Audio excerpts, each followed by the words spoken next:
Yang pertama, pengertian jual beli.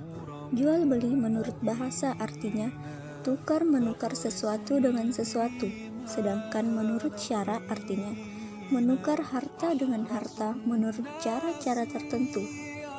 Adapun landasan hukum jual beli, landasan syara jual beli disyariatkan berdasarkan Al-Quran, Sunnah, dan Ijma.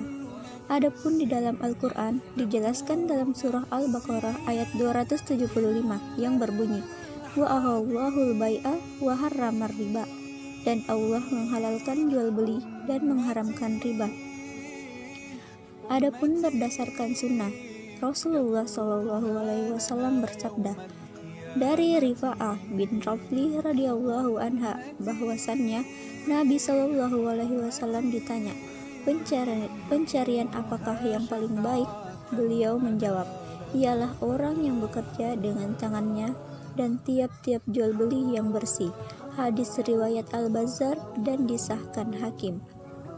Adapun berdasarkan ijma, ulama telah bersepakat bahwa jual beli diperbolehkan dengan alasan bahwa manusia tidak mampu mencukupi kebutuhan dirinya tanpa bantuan orang lain. Namun demikian, bantuan atau harta milik orang lain yang dibutuhkan itu harus diganti dengan barang lainnya yang sesuai. Adapun rukun dan pelaksanaan jual beli.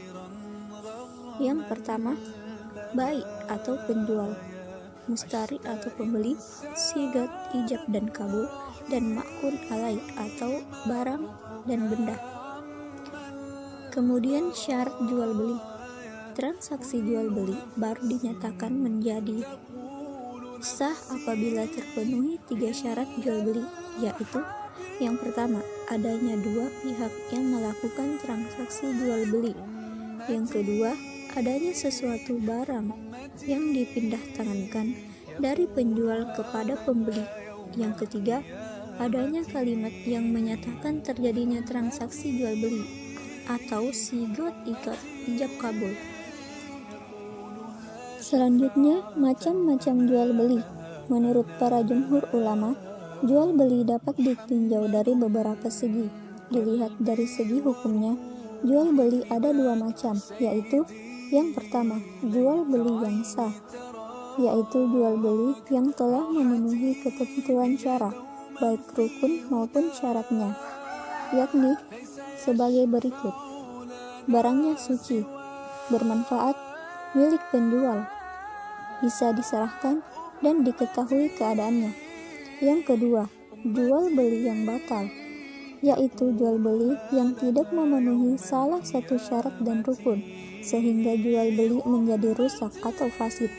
Dengan kata lain, menurut jumhur ulama, rusak dan batal memiliki arti yang sama. Selanjutnya, jual beli yang dilarang dalam Islam.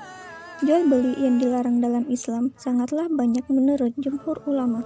Yang pertama, terlarang sebab ahliyah atau ahli akad. Ulama telah sepakat bahwa jual beli dikategorikan sahih apabila dilakukan oleh orang yang balik, berakal, dan dapat memilih dan mampu bertasawuf secara baik dan bebas. Mereka yang dipandang tidak sah jual belinya antara lain sebagai berikut. Yang pertama, jual beli orang gila. Ulama fikih sepakat bahwa jual beli orang gila tidak sah, begitu pula sejenisnya seperti orang mabuk, sekalar, dan lain-lain. Yang kedua, jual beli anak kecil. Menurut jumhur fikih, jual beli anak kecil dipandang tidak sah kecuali dalam perkara-perkara yang ringan atau sepele. Yang ketiga, jual beli orang buta. Jual beli orang buta dikategorikan sahih menurut jumhur ulama jika barang yang dibelinya diberi sifat atau diterangkan sifat-sifatnya. Yang keempat, jual beli terpaksa. Yang kelima, jual beli fadlul. Dan yang keenam, jual beli orang yang terlarang. Yang ketiga, terlarang sebab syara. Yang pertama, jual beli riba. Yang kedua, jual beli barang najis. Yang ketiga, jual beli dengan uang dari barang yang diharamkan. Yang keempat, jual beli dari hasil pencegatan barang. Yang kelima, jual beli waktu ibadah sholat Jumat. Yang keenam, jual beli anggur untuk dijadikan khamar. Yang ketujuh, jual beli induk tanpa anaknya yang masih kecil. Yang kedelapan, jual beli barang yang sedang dibeli oleh orang lain. Dan yang terakhir, jual beli memakai syarat. Selanjutnya adalah jual beli fasid. Jual beli fasid menurut fuqaha adalah jual beli yang secara prinsip tidak bertentangan dengan syara, namun terdapat sifat-sifat tertentu yang menghalangi keabsahannya.